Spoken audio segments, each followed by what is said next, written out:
Olá pessoal, salve Maria! Estamos aqui no nosso terceiro encontro de estudo do Catecismo da Igreja Católica, um pouco mais aprofundado, mais intenso, buscando conhecer mais a nossa Igreja, sobre a nossa fé e assim adentrarmos mais na tenda com Deus. Nesse momento eu queria convidá-los para iniciar esse encontro invocando o Espírito Santo. Vinde, Espírito Santo, enchei os corações dos vossos fiéis e acendei neles o fogo do vosso amor. Enviai o vosso Espírito, e tudo será criado, e renovareis a face da terra. Oremos. Ó Deus, que instruíste o coração dos vossos fiéis com a luz do Espírito Santo, fazei que apreciemos diretamente todas as coisas, segundo o mesmo Espírito, e gozemos sempre da sua consolação. Por Cristo, Senhor nosso. Amém. Em nome do Pai, do Filho e do Espírito Santo. Amém. Então, vamos iniciar esse programa, esse nosso encontro, falando um pouquinho sobre o catecismo, como de sempre. E hoje a gente vai ainda estar na primeira parte do catecismo, a profissão de fé, e mais no seu capítulo 2, que é Deus ao encontro do homem.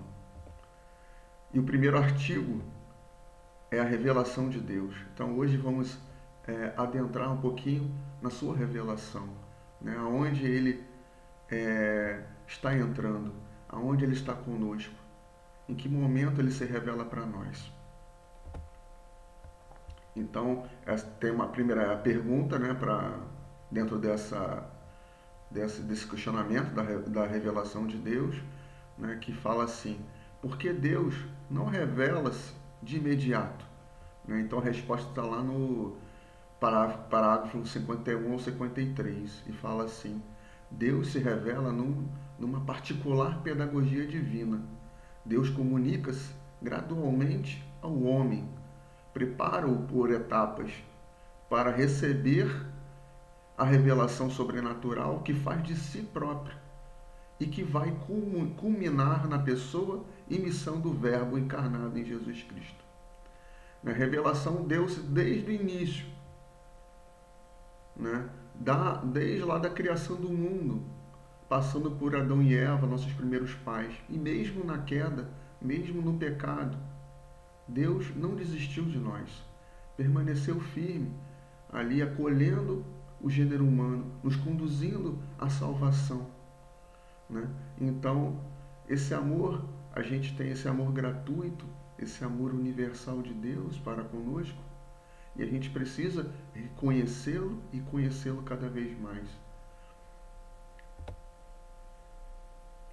Santo Irineu de Leão é um santo que eu conheci há pouco tempo.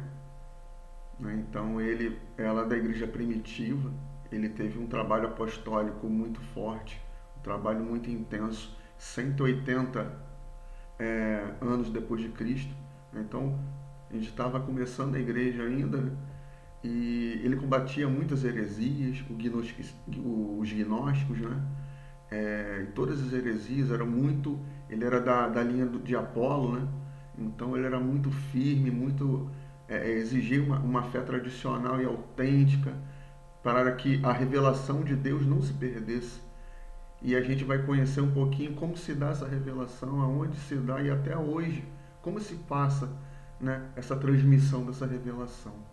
E ele defendeu até o fim. Quem quiser saber um pouco da história de Santo Irineu de Leão, é importantíssimo. Ele defendeu muito a nossa igreja. Talvez se o trabalho dele não fosse tão intenso, seria um pouco mais difícil essa trajetória da igreja. Então ele fala assim: o Verbo de Deus habitou no homem e fez-se filho do homem, para acostumar o homem a aprender Deus e Deus habitar no homem, segundo o beneplácito do Pai. Beneplácito é o conhecimento sobre o seu conhecimento, sobre a sua bênção, Então Deus sempre faz isso conosco, O Espírito Santo, que a gente vai ver a revelação de Deus em todas as suas etapas, tem a ação do Espírito Santo. O Espírito Santo vem fazer essa unção, sua moção, para essa revelação nunca acabar. É pela ação do Espírito Santo que acontece o trabalho da igreja, do magistério, da sagrada tradição e da Sagrada Escritura. Tem uma segunda pergunta aqui sobre a revelação de Deus. Quais as etapas sucessivas da revelação de Deus? Tem uma sequência orgânica, uma sequência, dá para perceber claramente, para podermos crescermos enquanto do amor de Deus, né? No amor de Deus. Precisamos amadurecer, a palavra é essa, amadurecer no amor de Deus. E esse amadurecimento, esse conhecimento, ele vem gradativamente. Não se pode colocar um conhecimento muito grande em determinada fase de nossas vidas, de nossas experiências, de nossos conhecimentos, e a gente vai ficar banalizado, né? A verdade e a veracidade, né? A gente tem um momento certo de ser falada essa verdade para ela virar veracidade, né? Então, a verdade falada no momento errado, ela perde a veracidade. E Deus tem essa didática conosco, essa pedagogia, essa economia, que depois a gente vai ver o que é economia, esse plano de Deus, né? Essa sequência lógica, muitas vezes não lógica, mas fundamental para o amadurecimento da nossa fé. Então ela se dá nessas etapas. Ela começa lá com a aliança com Noé. A aliança com Noé, ela desde lá do dilúvio, né? Ela exprime o princípio da economia divina em relação às nações, né? Em relação aos homens reagrupados por línguas, países, famílias, ações, né? Então, assim, essa aliança que perdura com Noé permanece em vigor quanto durar o tempo das nações, até a proclamação universal do Evangelho, ou seja, até a segunda vinda do Senhor. Então, essa aliança com Noé, ela está em vigor ainda até hoje, está conosco. E foi a primeira parte aqui, segundo o Catecismo, da etapa da revelação. A segunda etapa da revelação, segundo o Catecismo, está lá no parágrafo, se não me engano, 59, Deus elege Abraão para reunir a humanidade que estava dispersa naquele momento. Deus escolhe Abrão, chamando-o para deixar a sua terra, a sua família, a casa de seus pais, para fazer dele Abraão, quer dizer, pai de todo um grande número de nações. Os patriarcas e outros personagens do Antigo Testamento foram e serão sempre venerados como santos em todas as tradições litúrgicas da Igreja. A terceira etapa da revelação é Deus forma o seu povo em Israel. Deus dos patriarcas, Deus formou Israel como seu povo, salvando da escravidão do Egito, concluiu com ele a aliança do Sinai e deu por Moisés a nossa lei, a lei e os 10 mandamentos, para que Israel o reconhecesse e o servisse como o único Deus vivo e verdadeiro, Pai providente e juiz justo, e vivesse na expectativa do Salvador prometido. E aí vem a quarta etapa, essa etapa tão vivificadora, né? Então, é Jesus Cristo. Essa revelação em que se completa essa revelação. É uma plenitude de toda a revelação. É nela, não há mais o que ter. Não há outra revelação. Para em Cristo Jesus. Não há mais nada de novidade. Temos que mergulhar nas coisas de Deus naquele momento. E aí trazer essa informação até hoje através da Sagrada Tradição.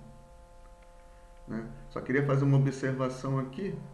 No entanto, apesar da revelação já estar completa, ainda não está plenamente explicitada. e está reservado à fé cristã, à fé de cada um, aprender gradualmente todo o seu alcance no decorrer dos séculos. No decurso dos séculos, tem havido revelações ditas privadas, mas estas, algumas das quais foram reconhecidas pela autoridade da igreja, mas não pertencem ao depósito da fé, porque tem essa...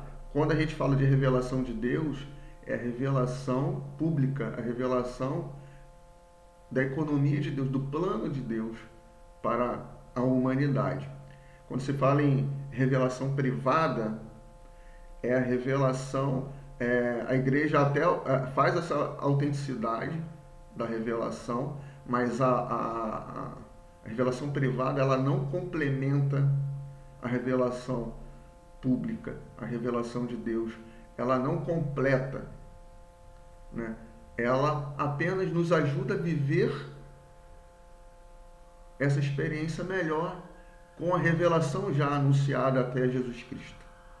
Né? Então não vamos confundir as revelações privadas, né? Como alguns santos, né?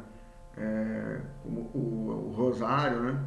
Para nós. Então, na verdade, ela não complementa, não completa, não acrescenta, ela apenas nos ajuda a viver melhor o que foi anunciado, a revelação até Jesus Cristo. Né? Então, é importante a gente ter esse pensamento. E lá em Hebreus, no capítulo 1, versículo 1 ao 2, fala assim: muitas vezes e de muitos modos falou Deus antigamente aos nossos pais, pelos profetas. Nestes dias, que são os últimos, falou-nos pelo seu Filho. E São João da Cruz, ele tem uma explicação muito boa dessa passagem, né? No qual eu estou trazendo aqui para a gente refletir. Ao dar-nos como nos deu o seu Filho, que é a sua palavra, e não tem outra, disse-nos tudo ao mesmo tempo, e de uma só vez nesta palavra única, e já nada mais tem para dizer, porque o que antes disse parcialmente pelos profetas, revelou-se totalmente, dando-nos o todo, que é o seu Filho. Belas palavras de São João da Cruz. Então, a gente tem essa missão, né? De também fazer essa revelação ser atingida a todos os povos. A gente está adentrando agora no artigo 2, a gente estava no artigo 1, né, sobre a revelação. Então, agora o artigo 2 é a transmissão dessa revelação, né, como é transmitida essa revelação. Né? Então, nós precisamos de Deus e Deus precisa de nós. Nós somos Deus, estamos em Deus. Tudo é Deus, né? Então a gente aprendeu nos 2 primeiros programas que Deus está em tudo. Está na natureza, está na oração, está nos sacramentos, está no nosso irmão, está dentro de nós. Estamos em contato constante com Deus. E a gente precisa transmitir essa revelação divina que vem das Sagradas Escrituras, da Sagrada Tradição que a gente vai conhecer agora, e um pouquinho na frente o magistério. Então, nós temos esse poder da transmissão, de sermos encorajados, e assim como Jesus enviou os apóstolos, né, ide por todo o mundo, pregar o Evangelho, né?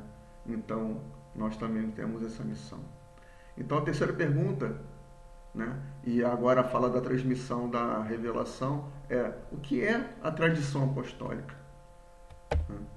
Então, lá no documento do Catecismo, do documento do Concílio Vaticano II, que é o Dei Verbo número 7, está assim: Cristo Senhor, em que toda a revelação do Deus Altíssimo se consuma, tendo cumprido e promulgado pessoalmente o Evangelho, antes prometido pelos profetas, mandou os apóstolos que pregassem a todos, como fonte de toda a verdade salutar e de toda a disciplina de costumes, comunicando-lhes assim os dons divinos. Então, Jesus enviou os apóstolos para anunciar o Evangelho. E no início da igreja, na igreja primitiva, os apóstolos direcionaram os bispos. E essa sequência veio até hoje. Essa é a tradição apostólica. Jesus passou para os apóstolos passou para os bispos, e os bispos vão passando, né, de forma integral, de forma autêntica, todas as informações, permanecendo hoje de forma segura e de forma autêntica até hoje.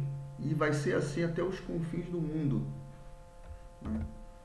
A tradição apostólica é a transmissão da mensagem de Cristo realizada desde as origens do cristianismo, mediante a pregação, o testemunho, as instituições, o culto, os escritos inspirados.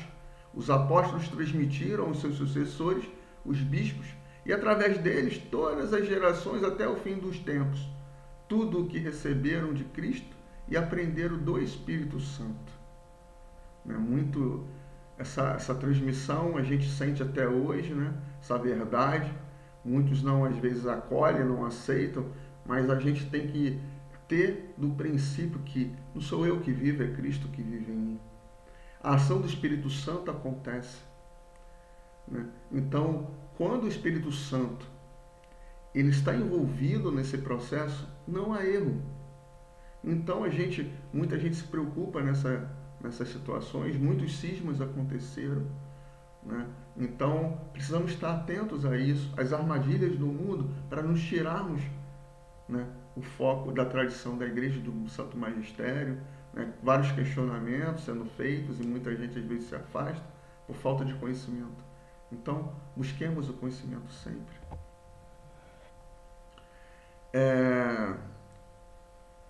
Ainda na transmissão da revelação divina, tem a quarta pergunta que fala assim: que relação existe entre a Sagrada Tradição e a Sagrada Escritura?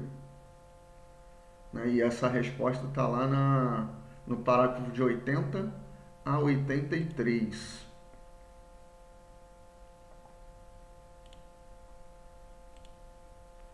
E fala assim: a Sagrada Escritura é a palavra de Deus enquanto for escrita por inspiração do Espírito Santo. Ou seja, inspirada pelo Espírito Santo, todos os seus autores, pessoas, escreveram ali de acordo com a moção do Espírito Santo. Escreveram, né? E a Sagrada Tradição, por sua vez, conserva a palavra de Deus confiada por Cristo Senhor e pelo Espírito Santo aos apóstolos e transmite integralmente aos seus sucessores, para que eles, com a luz do Espírito Santo da verdade, fielmente a conservem e exponham e difundam na sua pregação. Essa parte está lá no Dei Verbum, que é o documento do Concílio Vaticano II, número 9. Então, assim, é importantíssimo a gente ter essa junção. Quem nasceu primeiro, a Sagrada Escritura ou a Sagrada Tradição, né? É muito complicado. É bom ter um entendimento de quando a igreja primitiva iniciou, né? E até uma grande parte da sua caminhada, não existia o Novo Testamento. Não existia, né? Tudo era passado dos apóstolos para os bispos, e aí estava indo assim, até que se cumprisse a Escritura, né? Até que se cumprisse o cânon, né? Que depois a gente vai aprender. Eu queria aproveitar o ensejo para convidá-los a participar do próximo programa, que a gente vai falar sobre a Sagrada Escritura. E estamos agora no mês da Bíblia, né? Mês de setembro, e possamos refletir ainda mais. Na semana que vem vai ser um momento muito importante. Vou preparar, como eu sempre preparo, algo especial para a gente estudar. Mas é tudo o Espírito Santo. Então, a tradição, ela levou a inscrição do Novo Testamento, também do Antigo Testamento, né? Então, a gente vai adentrar um pouco mais no próximo programa sobre a Sagrada Escritura. Agora a gente só está diferenciando como que se deu a transmissão da revelação divina, né? Então, não dá para dissociar a Sagrada Escritura da Sagrada Tradição. Estão intimamente ligados, interligados, né? Não tem como, qual é a mais importante, qual é a menos importante, né? E ainda nesse documento do Concílio Vaticano II está assim: a tradição sagrada e a Sagrada Escritura estão intimamente unidas e compenetradas entre si, com efeito, derivando ambas da mesma fonte divina, fazem como que uma coisa só e tendem ao mesmo fim, né? Como já tinha falado. Aqui está a pergunta: a quem foi confiado o depósito da fé e a quem cabe interpretar autenticamente o depósito da fé? Essa resposta está lá no parágrafo 84 ao 90. O depósito da fé, ou fidei depósito, pertence ali à Sagrada Escritura e à Sagrada Tradição. É o depósito da fé, é a verdadeira. Não há nesses dois itens, nesses dois eventos, a Sagrada Escritura e a Sagrada Tradição, não há erro. O depósito da fé que é o que a gente verdadeiramente acredita, e então e a quem cabe interpretar autenticamente o depósito da fé, né? Quem cabe, quem vai interpretar corretamente de forma autêntica e de forma unificada, de forma que todo mundo possa estar em comunhão com aquela palavra, né? Então, assim, o depósito da fé é confiado pelos apóstolos a toda a igreja, todo o povo de Deus, mediante o sentimento sobrenatural da fé, conduzido pelo Espírito Santo e guiado pelo magistério da igreja, acolhe a revelação divina, compreende-a cada vez mais e aplica à vida. Então, através do Santo Magistério, quem tem essa função da interpretação autêntica do depósito da fé, é o magistério da igreja. Só ela não vai incorrer a erros, porque ela vem trazendo tudo e fazendo essa autenticidade dessas informações, trazendo à luz da atualidade. Então, as necessidades que hoje temos, né, que não são as mesmas que antigamente tínhamos, mas que ainda são atuais, ela interpreta-nos agora para vivermos melhor ainda mais, pela ação do Espírito Santo, vivermos a nossa fé. E assim, conduzidos pelo Espírito Santo, chegaremos à santificação. Então, essa é a função do magistério: levar o seu povo de Deus à verdade, interpretando autenticamente a Sagrada Escritura e a Sagrada Tradição. Então, é importante deixar claro aqui que alguns cismas aconteceram, principalmente sobre a Revolução Protestante, né, com Martinho Lutero. Martinho Lutero abandonou a Sagrada Tradição, abandonou o Sagrado Magistério e ficou só com a Sagrada Escritura. O que aconteceu? Milhões e milhões de denominações de igrejas diferentes, falando coisas diferentes, de um único versículo tem entendimentos diferentes. Todo aquele povo lá deturpou todo o que Martinho Lutero achava, né? Perdeu-se a unidade, né? E é isso que o Espírito Santo não quer. E o Espírito Santo nos conduz até hoje através dessa verdade, única verdade.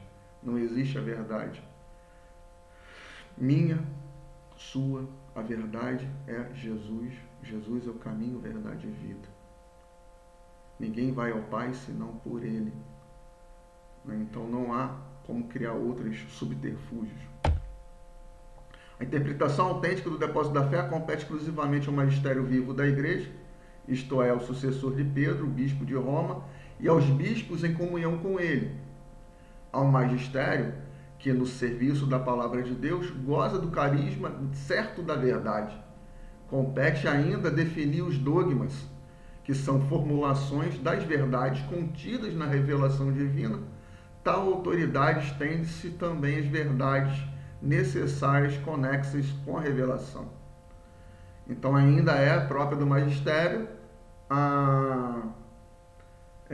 o discernimento dos dogmas, né? A inclusão dos dogmas na nossa vida, que são as verdades absolutas da nossa fé, através dessa interpretação autêntica da Sagrada Escritura e da Sagrada Tradição. Depois em outros programas, a gente vai com certeza falar sobre os dogmas propriamente dito, quais são, e mergulhar neles também.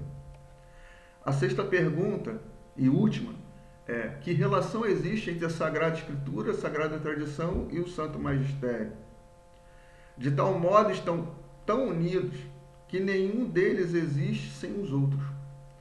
Todos juntos contribuem eficazmente, cada um a seu modo, sob a ação do Espírito Santo, sempre o Espírito Santo, para a salvação dos homens. Todos os fiéis participam da compreensão e da transmissão da verdade revelada. Todos receberam a unção do Espírito Santo, que os instrui e os conduz à verdade total. E São Gregório Magno, que foi celebrado a sua vida, a sua santidade agora, na semana passada, né? E ele fala assim: as palavras divinas crescem com quem as lê. Então é preciso buscar um conhecimento para transmitirmos a verdade. Nós já recebemos o Espírito Santo dentro de nós. E aí a gente precisa transmitir essa verdade. Cabe também aos fiéis. Não só nós somos a igreja também. Né? Nós compomos esse coração da igreja também. E cabe a nós, enquanto igreja, transmitir essa verdade. Ide por todos os povos transmitir a verdade.